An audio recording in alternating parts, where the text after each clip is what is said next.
You are listening to Lone Star Community Radio on 104.5 KCZW LP Conroe and 106.1 KZCC LP Conroe and worldwide on irlonestar.com.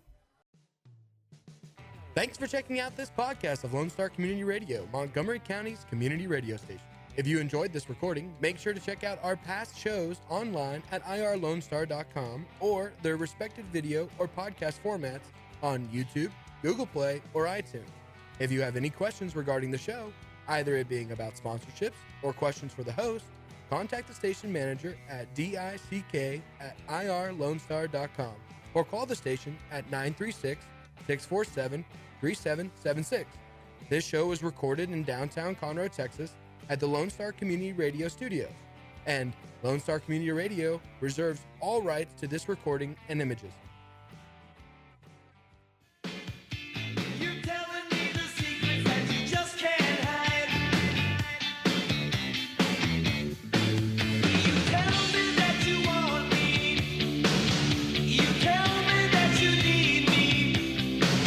Welcome back. Morning's Lone Star with Dick and Skippy. I'm Skippy, he's Dick. We're in the 10 o'clock hour. That's our talk block.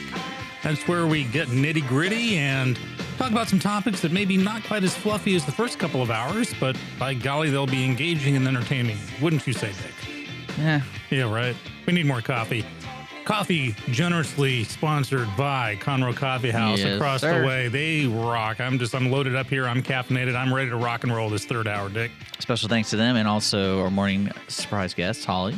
Yeah, it was great having her in here, and we found out all interesting things about nurses, nursing, Holly, and, of course, Dick. And, yeah, of course. I've been making some notes, so when prank time comes, I am fully loaded. Music bumpered by the Romantics today. The song's called Talking in Your Sleep. And that's pretty much the only hit they had. Actually, they were a two-hit wonder. They also did What I Like About You. What I Like About You. Yeah, that was them as well. But at the top of the hour, we have to do like a station identification. And earlier we were talking about how horror movies have affected us. And to this day, I can't hear a station identification without flashing back to the John Carpenter movie, The Fog, the original one. Okay. Because there's a bit where Adrienne Barbeau is listening to a tape deck of all these, bumpers. You're listening to KCEH, San Antonio Bay. And it's over and over. And as she's listening, it gets worse and worse. And then the ghosts start talking instead. So it morphs into that. So every time I hear a station break, I'm thinking, the monsters are going to come out and start taking over the airwaves. The Fog. Great movie. One of the best endings ever. John Carpenter seems to have a knack of knowing how to end a movie.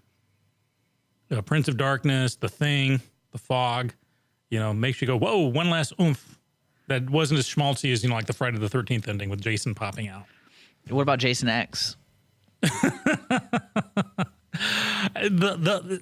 The Jason movies kind of went along the veins of like the Lethal Weapon movies. Lethal Weapon, the first one, was awesome. Perfect. It's the best movie ever made. Buddy cop movie, but with that Vietnam vet PTSD anti-buddy movie twist to it, which is great. The second movie, you could tell they had a lot of fun making it because it made it on the screen. By the third movie, it was all in jokes. And by the fourth movie, it was nearly painful and became so generic that one of the Die Hard movies, the one where Bruce Willis is stuck in New York with, I think, Samuel Jackson as a cab driver. Yeah, Die Hard with a Vengeance. Yeah, that was originally written as a Lethal Weapon movie that didn't sell. So the writer just kind of changed a couple of the names and made it a Die Hard movie instead. So that's how generic it came. It became. You could just change, the lead characters, and you had a whole. I think a lot of movies had that because during that time you had the main action heroes. You had Arnold Schwarzenegger, because I think that's where Commando came from too. Right? Yeah. The script for Commando was another movie written for a Die Hard movie, right? Or something like that. I remember reading something about that, and a lot of them were like spec scripts. That, you'd write for another franchise.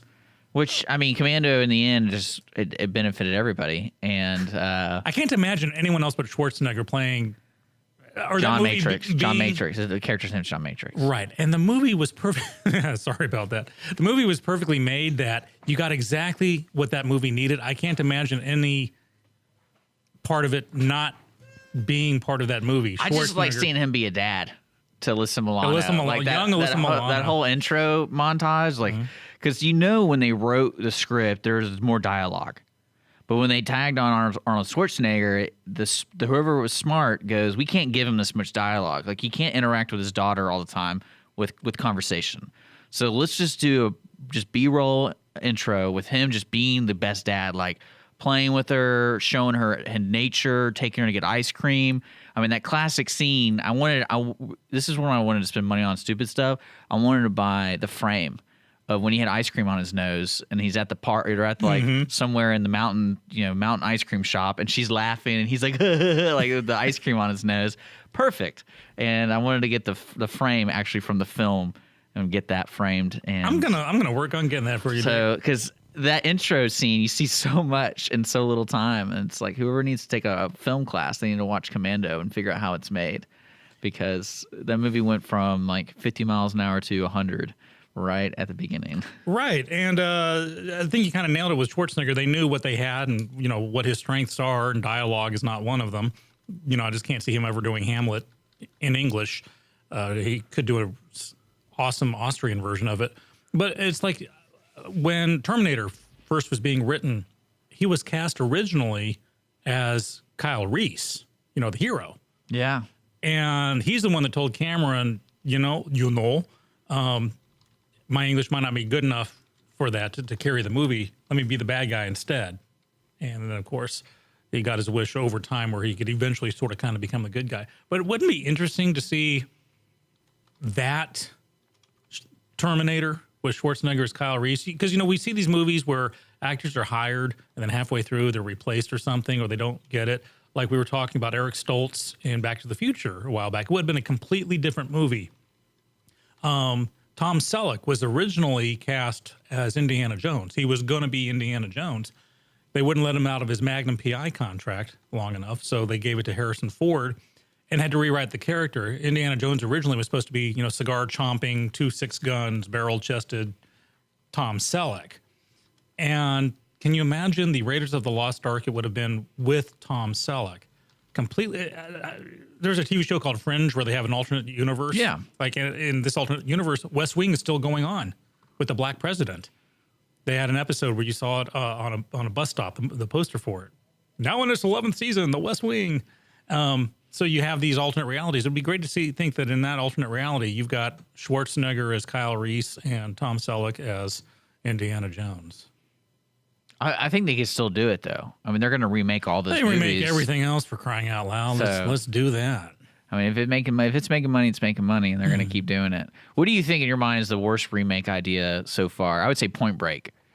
That you've actually seen the remake. I barely made it through the first one. I hated it so hard. Are you serious? Yeah, I hated Catherine Bigelow? I hated the movie with a vengeance. Why? He throws his badge in the water at the end.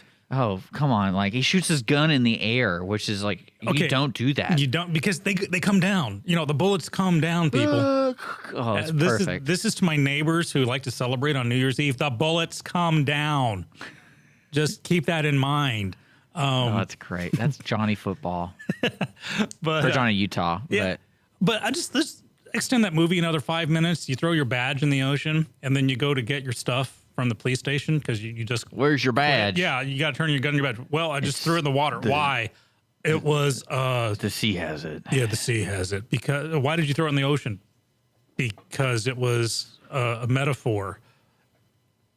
So he gets charged money for the badge. Also, it's one of those things that we're always wishing these movies that are ridiculous. I wish they wrote a character in it that is kind of an observer character whose sole purpose is to reflect the reality of everything. So he's there and he's like, come on, Johnny, like, this is getting a little weird. My friend, your wish has been answered. It's called Last Action Hero. No. Yeah, Last Action Hero. Yeah? Schwarzenegger movie.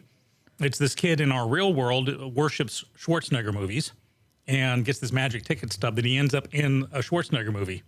And so all the tropes, like he's trying to convince Schwarzenegger, you're Arnold Schwarzenegger, you're not Jack, Danger, whatever the character's name is.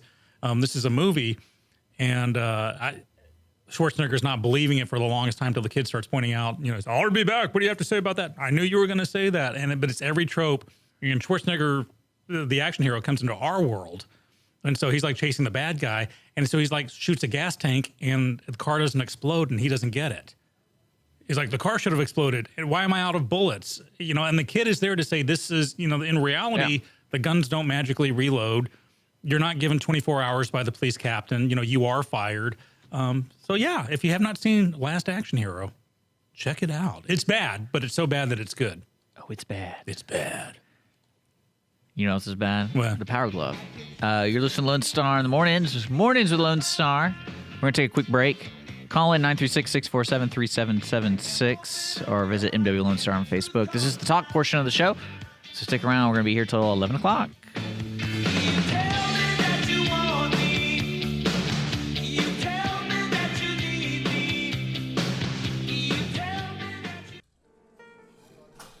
Conroe Coffee is a local coffee shop located in the heart of downtown Conroe at 206 North Main Street, Conroe, Texas.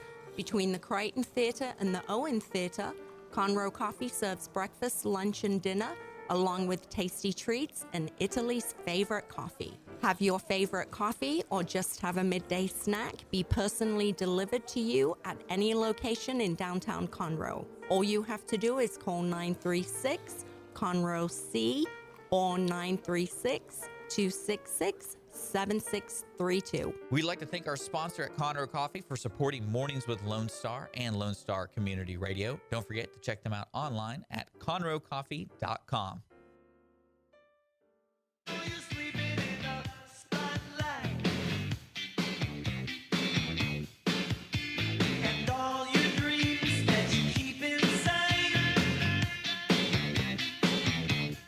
And we're back. Mornings with Lone Star with Dick and Skippy. I'm Skippy. He's the other one. Hello. Hello. That's us. We're here every weekday morning from 8 to 10 doing music. And then from 10 to 11, we podcast our talk show portion, the nitty gritty. Right. Now, So welcome back. we haven't gotten so nitty or gritty. We're talking about Last Action Hero, Schwarzenegger movies, although you had a brilliant idea for a Schwarzenegger I movie. did. I want to hear about this. Basically, if you were listening and you take my idea, I'm very upset, but at least you're one step closer of actually making it, so you can take it. Because they'd have to pay the rights to all Yeah, the they other have to people. do. Well, I mean, it's one of those movies where you look at all the characters through his acting career and how wonderful they all are individually. And I said, well, they always make these fringe kind of movies where the universes or the multiple universes collide. And so we do it, and all of Arnold's characters are on one planet, and just they all have to solve an issue. So all the Schwarzeneggers have to join forces, and we're talking Every single Arnold Schwarzenegger, Jingle All the Conan, Way, Johnny Conan, Matrix. Yes, John Matrix, End of Days. I mean, there's so many movies. Kindergarten Cop. Kindergarten Cop, Collateral Damage, all his new stuff, and it'd be great. And he was Mr. Universe, wasn't he, or Mr. Olympia? One of those bodybuilding. See, that's for what, real. it has to be fictional stuff. Well, it does. He could be like the one that oversees all of them. So the original Schwarzenegger, who is Mr. Universe. Because you could already write the scene when they all meet for the first time, and they have to come together and figure out a plan to do X. And so you can imagine the dinner table where they're all trying to come up with the idea, and they all have their opinions, and like one's like, let's just shoot a rocket at it, and then the other guy's like, no, that's gonna hurt all the family, it's a collateral damage. And then I'm trying to figure out if he's ever been in a movie that he has that accent besides his normal accent. I don't think that's possible. I mean, I know there was one movie where they actually dubbed him, but I can't remember. But that same That's scene, Hercules. Is that Hercules in New yeah, York? That's it. That's- But that same scene, they could end. If you remember the Dan Aykroyd movie where they're going doctor, they could have I'll be back, I'll be back, I'll be back, I'll be back. The Junior. Junior with Yeah, Danny DeVito, Danny DeVito. and they were also twins, weren't they? Yeah, in the movie Twins, and they were in Junior. Junior, yeah. So yeah, the two movies together. I mean, and I'm telling you, The Predator, Total Recall, there's so many forgot different Predator. types of Arnold Schwarzeneggers. But what would be great about the movie is if you're a huge fan of Schwarzenegger movies, that's the Easter egg, is the way you write it so creatively. It's you don't know which one's which. They don't just throw it in your face. So because you can kind of say that the Predator, Total Recall, and like 3 or 4 other movies is kind of the same. There's nothing to really distinguish the difference between them. So in the movie, you write it in the way of like when they talk about their past or they talk about other characters are in the world, you kind of get it where it's like, oh, that's the guy from Total Recall. That's that Total Recall. That's Quaid. And yeah, and then Dutch from Predator. Man, see, this is so great. You could do it with Keanu Reeves too. Do I have to? I would like to. Keanu Reeves is probably my favorite actor. I'm just going to say it right now. I'm not ashamed. I liked you so much. And then Expendables, so he's also in Expendables. Well, here's the thing about Keanu Reeves. He's been in some amazing movies with amazing actors, and I will admit, held his own. A Devil's Advocate being one of them. He held his own against Pacino, I believe. But especially that end scene where he's just talking back to his dad. Yeah, great scene. Spoiler alert. Yeah, right. There are a couple of good Keanu movies, but then you got Keanu Reeves and Bram Stoker's Dracula or Shakespeare's Much Ado About Nothing, and you wonder who he had intimate relations with to get that role, because there's no way. He was just misused in Dracula. Yeah, you're right. He should have been the catering manager. There's no, I mean, I will say that whoever gets him to be an actor in their movie, the smart thing is to rewrite it and re-storyboard it to fit his strengths. You have and to. If you look at the movies that have been wildly successful, you can tell they've done that. Right. Well, he is, Bill and Ted, he could play that throughout all eternity, but don't give him a British accent. Just don't give him Shakespeare. He can't do it. And, I love I think he can do it. You just have to write it to have it work for him. It cannot be denied, but I'm plain dealing villain, dude.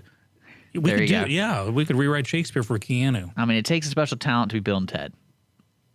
And I actually agree with you on that. Non-ironically, I say you're absolutely right. Not a lot of people could have played him. They're doing a project. Did you hear about this? No. Yeah, they're doing Bill and Ted's coming back. But really? They haven't really announced the details to where I don't know if it's a full feature-length movie or if it's a rebrand or something, but I do know the original Theodore and what's his name? Was it Theodore? Theodore Preston. Bill S. Preston. Bill S. Preston is those two actors have signed on. I wonder if it's going to have like their kids too, because at the end of the second movie, they come out with their kids strapped to their backs. Well, you know what they need to do? This is my advice to those movie people: is get the writers of Rick and Morty, and because you could totally take the idea, the premise of Bill and Ted, and apply the Rick and Morty premise where they go travel around different galaxies because they got the phone booth, and they're going around different places. So you don't have to be as gruesome as Rick and Morty, but you can write the fun and the fast pace of conversation and keep moving. And because that's one thing I liked about the Bill and Ted movies is they kept moving, and every scene was a little different, especially number 2. Like that's when it went real to me, because it's like, oh, this has opened up a whole nother world that we can do with Bill and Ted. Right. And God help me, I loved the scene. The scene where they're doing the Star Trek fight scene in the actual quarry where they would film the Star Trek fight scenes. Classic. Yeah, it's smart writing. Yeah. And Keanu Reeves, I can argue this how good he is. He's a great actor. You can't deny it. He makes a lot of money. He brings the movies. He brings the people to the movies, butt in the seats, and then he's always somehow escaping criticism outside, like really Dracula. And Much Ado About Nothing. Yeah, well, yeah, those are like the two. Although I'm one of the 4 people who actually watched that. Think about that, and think about the whole spectrum of actors and actresses. So you're basically saying out of all the movies he's made, 2 movies are bad. Point Break. Performance. No, his performance he's classic Johnny Utah. Kill me now. He's classic. Especially like it's almost like he acts when he has 50 pounds of hair on him, but he doesn't. So like when he turns around and he's like, hey, and his whole body reacts as if he's carrying something on his shoulders. Parenthood, he nailed. The movie Parenthood. Oh yeah. Okay, that's Keanu. That's a surprise, actually. When I saw Parenthood, I was like, "Oh man, Keanu Reeves is in this." You know what? You're going to have to complete the winning over of Skippy process to Keanu Reeves, but I'm about a third of the way there. So keep working on it, my young friend. Let me give you some movies and tell me what you think. Okay. So you have Johnny Mnemonic. No. Are you serious? You don't like that movie? I saw it 30 years ago, so I got to remember it. It's a great movie. You need to watch it. I felt he kind of sleepwalked his ways. It was the plot. I could not go with the plot. But he's good. I mean, he's good. Okay. It's good. Keep going. Then we're gonna go up further. How about we get to like around here? We got The Matrix, of course. Mm-hmm. So who's that? Constantine. Awesome. As long as it wasn't constant. The problem is, I was all about the comics. Yeah. And Well, he's that- not so blonde, and he's not. Yeah, He's we get not it. blonde and British, but other than that, We I get it. liked his character. I will give you that one. So he was really good in that. John Wick. That's the most recent successful movie They he is in. killed his dog. My mom is like, Sean, you got to watch this movie, the Keanu Reeves movie. I was like, there's no way I'm watching this. She's like, but no, he goes after the people that shot his dog. And I finally watched it. It was cool. It had moments, but they shot his dog. Well, that's his wife gave it to him as like a remembrance. I know. Like you need to start taking. It was his next step of moving on. It was, and someone killed him. It was him. a metaphor. I get that, but they shot his dog, and he brutally murders many people. Yeah. Because they shot his dog. And somehow they're making 3 of them. I don't really get Oh, it. there's gonna be number 3. There's gonna be number 3, of course. I will watch them. I have to admit. So The Devil's Advocate, you know that movie. I love it. I'm a Pacino nut. So Chain Reaction, that movie was excellent. Morgan Freeman. Oh yeah, okay. So that movie was top tier right there. Okay. I mean, and then I'm still looking, and we skip over Dracula, Much Ado About Nothing. Okay, my own Private Idaho. I didn't see that one. That's but I probably hear it one was of his. good. That's probably one of his more serious movies. You need to check that movie's a little weird. But that, What was the one where he plays it's the World War II movie where he has to pretend to be someone's pregnant woman's wife or husband? I mean, give me Walk in the Clouds. Walk in the Clouds.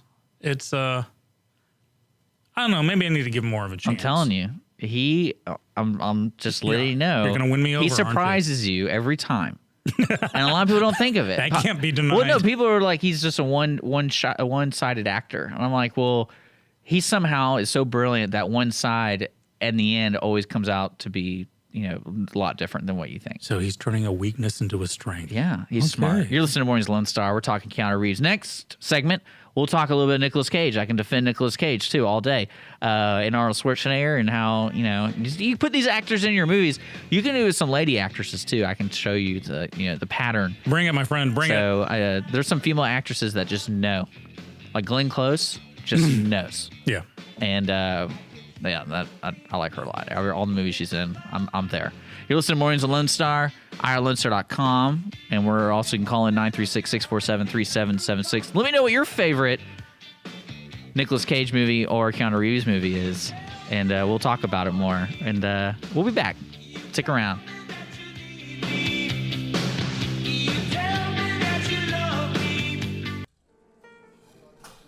Conroe Coffee is a local coffee shop located in the heart of downtown Conroe at 206 North Main Street, Conroe, Texas. Between the Crichton Theater and the Owen Theater, Conroe Coffee serves breakfast, lunch, and dinner, along with tasty treats and Italy's favorite coffee. Have your favorite coffee or just have a midday snack be personally delivered to you at any location in downtown Conroe. All you have to do is call 936-CONROE C or 936-266-7632. We'd like to thank our sponsor at Conroe Coffee for supporting Mornings with Lone Star and Lone Star Community Radio. Don't forget to check them out online at conroecoffee.com.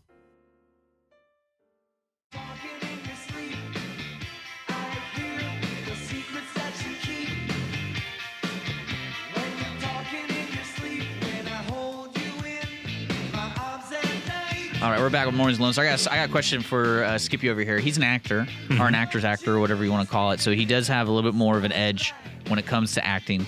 I'm hardcore.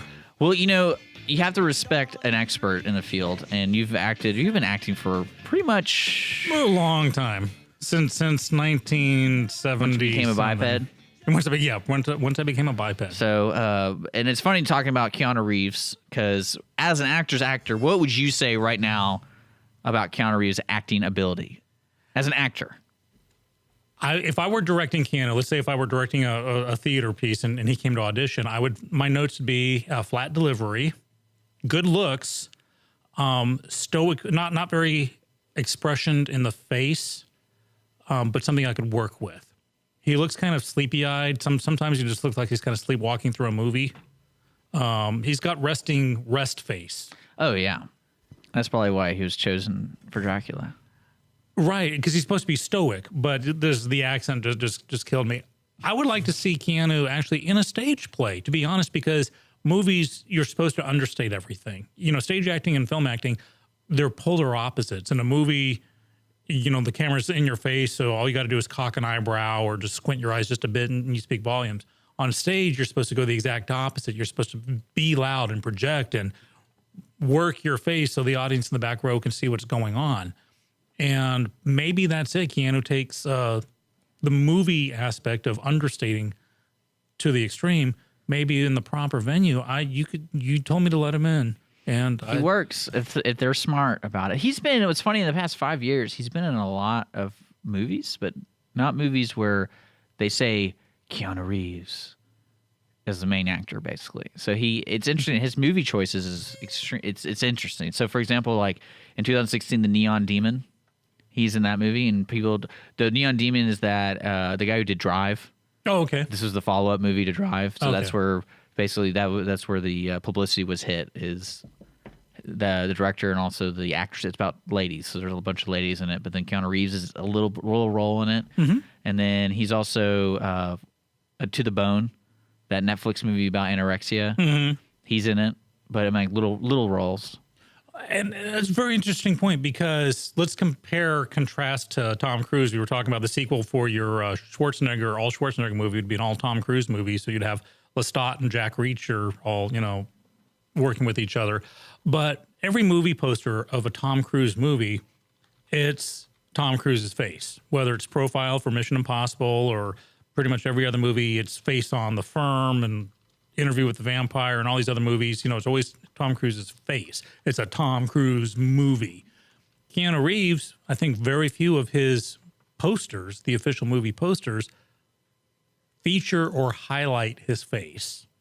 You know, you got him and Swayze on Point Break, kind of looking off manly into the That's sunset. a great movie. I can't believe. I can't. Oh, I'm sorry. You need to watch it. When's the last time you watch it? When it came out, I actually paid money in the cinema. That's great. That's good money, because they somehow made the sequel. I mean, the prequel. Are you telling me that I'm responsible for the sequel, the reboot? No, well, partially, yes. I want my money back. But you really need to give that movie another chance, because Patrick Swayze is such a good actor. Well, yeah, that's why I watched it. And he was good in it. Man, now I want to see it. Okay, I'll watch it with you. Now I want to see it. No, we were talking Nick Cage, and you and I are going to be on the same page on this one. I'm a Nick Cage fan because he can take any character, and there's a certain class of actor on the planet that I really like. I'm a huge William Shatner fan because he is exactly who he is. It's always Shatner playing so-and-so. Shatner's playing Kirk. Shatner's playing T.J. Hooker. Shatner's playing the guy on the airplane in Twilight Zone. It's you know what you're going to get. I've read his autobiographies, and he's incredibly self-aware. He knows who he is. He knows what people think. But, I mean, the man actually paid his dues. And I find Nick Cage is kind of the same way. His characters are wildly different. You know, his character in Peggy Sue Got Married is not the character from Con Air, but they're both quintessential Nick Cage. And so I dig that. He always had something to it. I would have killed to have seen him play Superman. That documentary came out where they saw the footage, and I watched it, and I saw him in the costume, and it was so radically different. And I think what would have sold it's not so much a Superman character, but how he decided to play Clark Kent.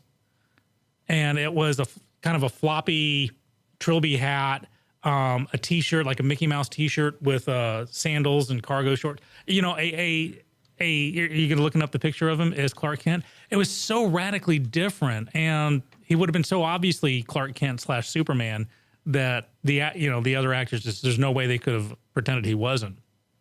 Sometimes it's the character choices he makes. In Con Air, I thought his character was awesome, but there's no way that Army Ranger is going to let his hair grow out like that and stubble when he's going to go meet his wife and daughter for the first time in 5 years.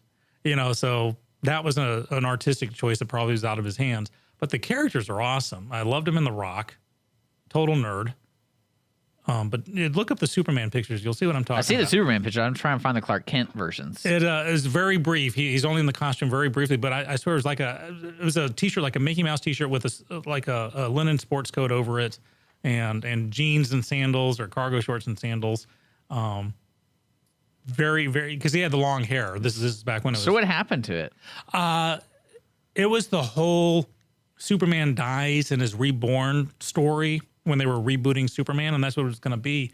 and the topic was so radical. It was that his costume was actually a regeneration chamber, like a portable regeneration chamber, which would explain how Cage could suddenly grow a whole bunch of muscles. And the documentary, what sold the documentary is you had the footage of him in the costume fitting for the Superman costume and what he wanted to do with the character. And it just, you know, some movies just, something happens. The timing was right, the financing fell through. Terry Gilliam is an expert of just starting a movie and not being able to finish it. And he started this movie with Johnny Depp called The Man Who Killed Don Quixote. And on the first day of shooting, that night, the worst storm in like 500 years ripped through their area and washed everything away. The norm. Right. And so they had to shut down production for a month. And then when they came back, they tried picking up where they left off and realized that all the water had changed all the colors of the landscape. So they had, all the footage wasn't usable. So they had like 1 hour's worth of footage for like 5 minutes worth of movie. And he finally had to just stop making the movie. They actually did a documentary called Lost in La Mancha that talks about it. And that one got completed. The documentary about the failed movie is a lot better than the movie that didn't get made. What ifs? What ifs? That's right. Fringe alternate universe. I'm telling you, somewhere The Man Who Killed Don Quixote got made and Nick Cage was Superman. You ever seen Vampire Kiss? Yes. That's the pinnacle of Nicolas Cage. Oh, that's right. That was also his turning point because that's the one, if I remember correctly, where he ate the cockroach for real. Yeah. And No, I think it was a pigeon.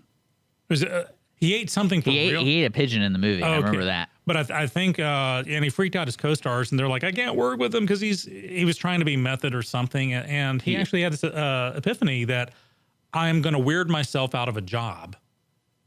And I actually saw an interview where he talked about saying, I realized I was going too far, and I was on this path, and he kind of turned it around, and that's where he became kind of a lovable, the anti-hero, you know, the nerd in The Rock, where you could, or the Raising Arizona, the sad sack bank robber, and kind of turned it around.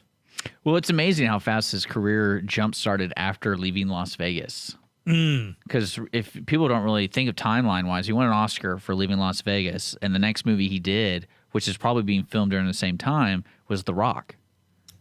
Wow, great timing. So that's what I'm saying. So it's kind of like struck while the iron was hot. Yes. Unlike Cuba Gooding Jr. Sorry, man. he just disappeared. Right. But yeah, because like Vampire Kiss was 1988. Okay. And then he was in Time to Kill afterwards, which kind of I don't think that was a TV movie. I think it was, but his movies from there didn't go anywhere to leaving Las Vegas really. And it's very interesting. That's where it started because look here's the timeline just to give you an idea. Leaving Las Vegas, The Rock, Con Air, Face Off, City of Angels, all back to back. Those are all the movies he came out with. So there was a solid 2 to 3 years of just him being in bigger movies that were successful. Then it started going down. Then he did Snake Eyes.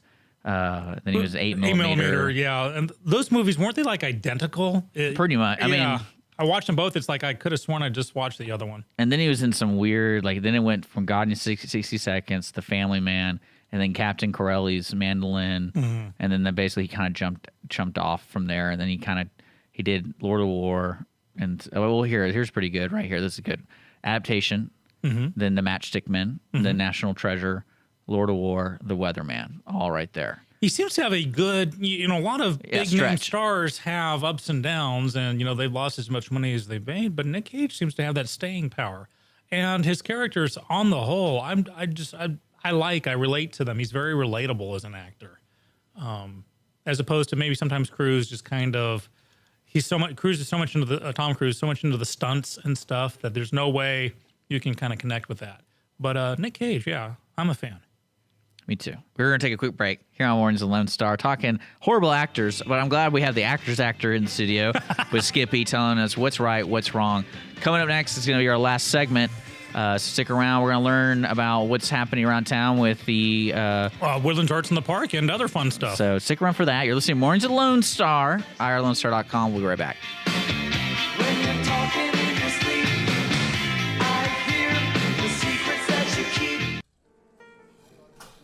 Conroe Coffee is a local coffee shop located in the heart of downtown Conroe at 206 North Main Street, Conroe, Texas. Between the Crichton Theater and the Owen Theater, Conroe Coffee serves breakfast, lunch, and dinner, along with tasty treats and Italy's favorite coffee. Have your favorite coffee or just have a midday snack be personally delivered to you at any location in downtown Conroe. All you have to do is call 936-CONROE-C or 936-266-7632. We'd like to thank our sponsor at Conroe Coffee for supporting Mornings with Lone Star and Lone Star Community Radio. Don't forget to check them out online at conroecoffee.com. Fall asleep. Everything about you is amazing. We are back. Mornings with Lone Star with Dick and Skippy. Guess which one I am? You got it right. Yeah. Awesome. Smart audience. Good audience. They're good audience. Go get donuts on us. Come to the Conroe Coffee House, get some coffee, and tell them we sent you. So we've got a actor track today. Dick and I, we Well, we got the ticket stub coming up, so I'm getting mentally prepared for that. Yeah, that's right. Dick and I, believe it or not, sometimes we fly by the seat of our pants on this one when it hits 10 o'clock. We'll look at the news. We'll jot down some topics, but we just kind of go freeform and see, what we come up with or what the listeners come up with, and people who, call or write in or text. Props to my wife for earlier today keeping me straight on a couple of things I got wrong, believe it or not. So, yeah, we have an audience and they interact. Yay. MW Lone Star Facebook, 936-647-3776. There we are. So we're on Facebook, we're on the internet, we're on an app, we're on a phone line. So we've talked about Nick Cage and Arnold Schwarzenegger and Tom Cruise and Keanu Reeves. Yeah, of course. Maybe we should talk about something that's not actor related, although I'm liking the track we're taking here. Yeah? Yeah. But speaking of acting, there's some great local acting gigs happening around town. Let me take a few seconds to talk about them. Okay. Both the Conroe theaters are just really bringing it this weekend. Over at the Crichton Theater, it's Noises Off, in fact, which I will be going to tomorrow night. I got my seats in the balcony, and it's a nice adult comedy about the backstage shenanigans of a slamming door comedy.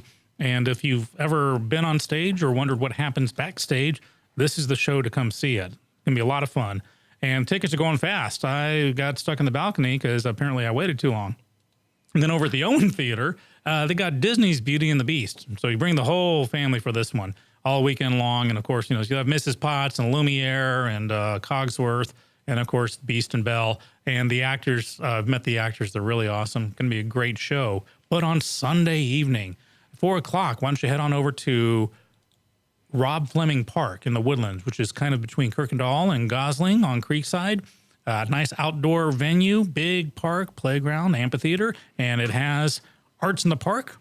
And at 7, that will include Shakespeare's Romeo and Juliet, set in the late 70s, early 80s, the dawn of the disco era. So that's right. You will watch grown actors do the hustle. And not ironically either. I mean, it'll be really nice. And it's free, which is my favorite color. So come see that. Rob Fleming Park, Sunday from 4 to 9, but be there at 7 for Romeo and Juliet. That sounds like a lot of fun. It's going to be a lot of fun. Stuff's going on. Great weekend. So a lot of live theater. A lot of live theater. There's always something good going on. And, a lot of people don't know that most community theaters are all volunteer or primarily volunteer. The actors, the musicians, the directors, the producers, the choreographers, they do it for love of putting it on. And unlike weekend sports, and I've got nothing against weekend sports, but you have a team, they win or they lose, and you don't get to interact. You just watch them and, call the plays from your armchair. But theater, it's a different show every night. You never know what could go wrong or go right, and the actors feed off the audience and vice versa. And be sure to check out Conroe Scenes for music and acting, because there's a lot going on.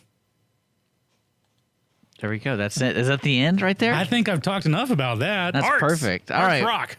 Again, you're listening to Mornings with Lone Star. We're hanging out. What you got anything else on your plate that you want to get off for tomorrow? Well, I'm going to be leaving the hotel this weekend. We got to be out by Monday. So I'm going to give a prop to Magnolia Inn. They gave me their last room. and I've been enjoying the heck out of the jacuzzi that's in the room. So I will miss it. I may have to order that room from time to time, maybe for an anniversary, and just have fun with the jacuzzi. But I won't miss the trip in early in the morning. So my trip will get a lot shorter, and I'm interested to go to my house today to see how dry indeed it is now. Yeah, I guess a lot of people are in their same boat as you because in the same boat due to Harvey and things like that. And I've been reading FEMA's been doing well in the local area, getting money to people and getting the services people need.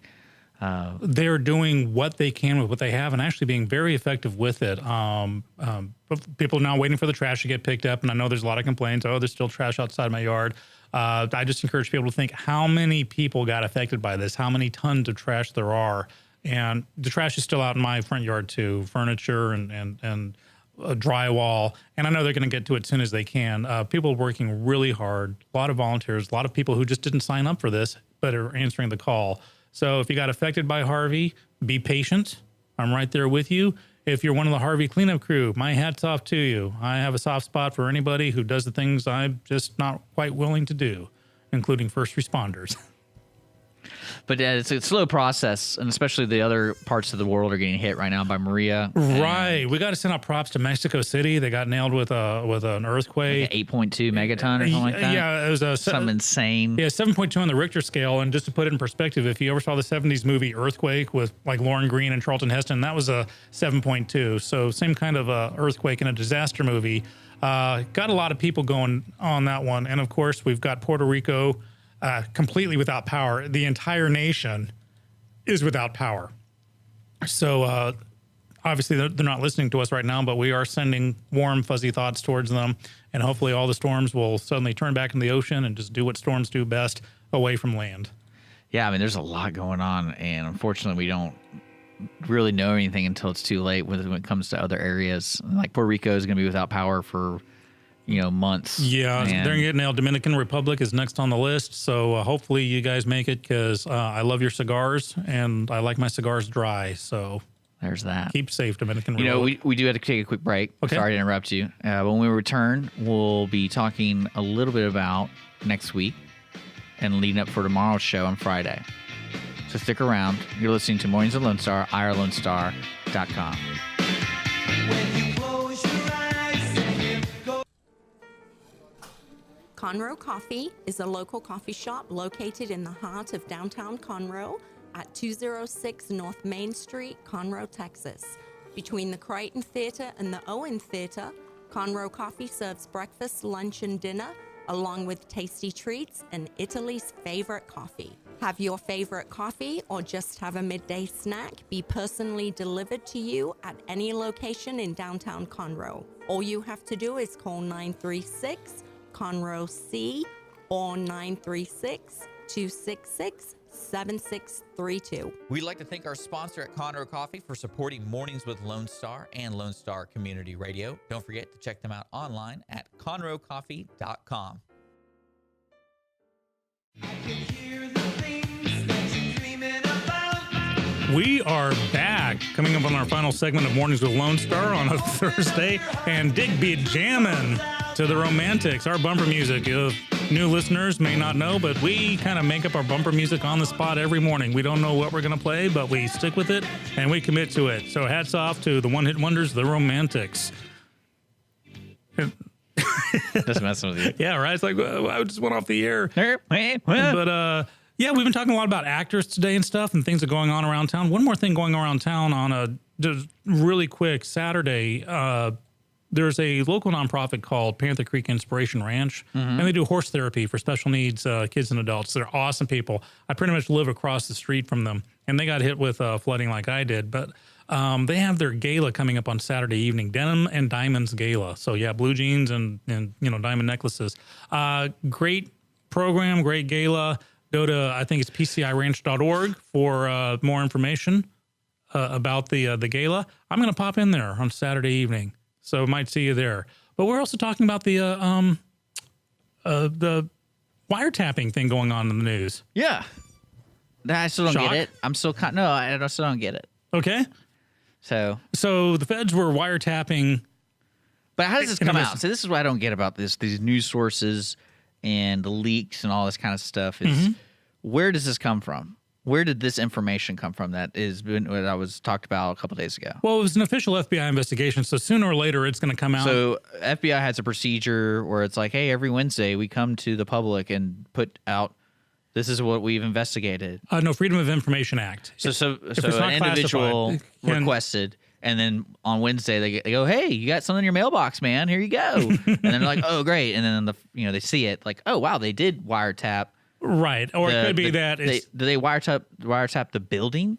The warrant, if I'm reading this, if I read this correctly, the warrant was for Trump's first campaign manager, and that warrant extended into phone lines and surveillance in and around Trump Tower. So when Trump was saying my wires are being tapped, he was, technically correct on that.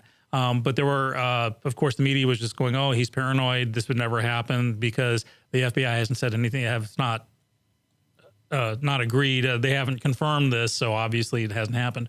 Well, I believe through a Freedom of Information Act request, or just the fact that there's a closed door somewhere in the J. Edgar Hoover building where these guys are saying, you know what, it's about to come out. We need to get ahead of it. And to put out, yes, indeed, there was a wiretap going on. And it'll be interesting to see how... all those who were wailing on the president, and again, it doesn't matter who the president is. This could have been Obama, this could have been Trump, this could have been Nixon or Carter for all I care. Wailing on him about how paranoid he is when he was right. Can the media, are they able to say, like I did earlier with getting the bridges of Madison County and the horse whisperer confused, can they say, oops, we screwed up? Well, see, I don't know if they need to say that. That's what I was saying, because they report... It's one of those gray areas it's seen when reading it, because they weren't technically wiretapping but the Trump organization and the Trump campaign was being wiretapped. So, and Trump said just the individual was. So basically anything they it wasn't just like not his cell phone. That was it. He was under total surveillance. So they were following him. They were tailing him. They were recording his conversations, his calls. And believe me, they did not stop as soon as he walked in through the doors of Trump Tower. So technically, Trump was correct. He phrased it wrong, and now you could say, well, broken clock is right twice a day. But indeed, he was being wiretapped in some way, shape, or form. But no one's going to get in trouble. Because do people get in trouble, or is everyone making a big fuss because of what was stated back with... Right, not the wiretap itself, because it was a legal investigation. So, well, that's if they use any of the information, right? Now, if the information is misused or disseminated illegally, then yeah, it's not. But the warrant for the wiretap itself was legal and proper. But basically, that's what the unmasking thing comes down to. It's where if I get a report about this investigation with this individual, but on the report there's other people on it, they'll black it out. Basically. Right, they'll redact it. And the unmasking, now that was from the Obama administration. That was from the White House. Well, I know that was something different, but I'm trying to understand the process of that's why it's really not that big of a deal. Well, it is that there's supposed to be redactions and not everyone is entitled to know everything despite popular opinion. There's a reason why some things are classified top secret or ultra top secret or eyes only. Not everyone has a right to know everything. Transparency does not mean we're going to tell you how, the secret sauce is made. Colonel Sanders' recipe is a secret, and rightfully so. So is Coca-Cola. You don't have a right to know it because it's not your business. And somewhere this seems gotten lost along the way. So you're saying that's what Trump could come on, but it's just none of your business. None of your business. But to take information that is classified and to disseminate it to people who aren't cleared for classified information is wrong. And we were talking yesterday about whistleblowers. And when a whistleblower does that, he stops being a whistleblower and starts being a felon. And so there's the line you just shouldn't cross. That's serious. Yeah, serious stuff. See, we start off with Last Action Hero and Schwarzenegger movies all rolled into one and end up on some serious political smack talk by Skippy and Dick. That's right. We're going to be back tomorrow morning, folks. So we're going to be wrapping this segment up. Coming up next is going to be Montgomery County Lifestyle here on IRLoneStar.com with Nathan Arizotti. If you enjoyed today's show, make sure to subscribe to our podcast on YouTube. Just look at Mornings of Lone Star on iTunes, Google Play, and YouTube. We do podcast the nitty-gritty part of the show. We'll be back tomorrow morning at 8-ish. And Stick around. Thank you for our sponsors. We have I want to say Mornings Lone I don't Star know. ourselves. No, it would be Conroe Coffee. That's who our morning sponsor is. Check them out next door. Delicious coffee. Awesome Yes, coffee. Awesome coffee. There you go. That's what I mean. They do what their name does. You know, that's great. You're listening to Lone Star Community Radio. We're gonna be shifting over to Montgomery County Lifestyle shortly, so stick around. Thanks for checking us out. We'll be back tomorrow morning. When you open up your heart and the truth comes out.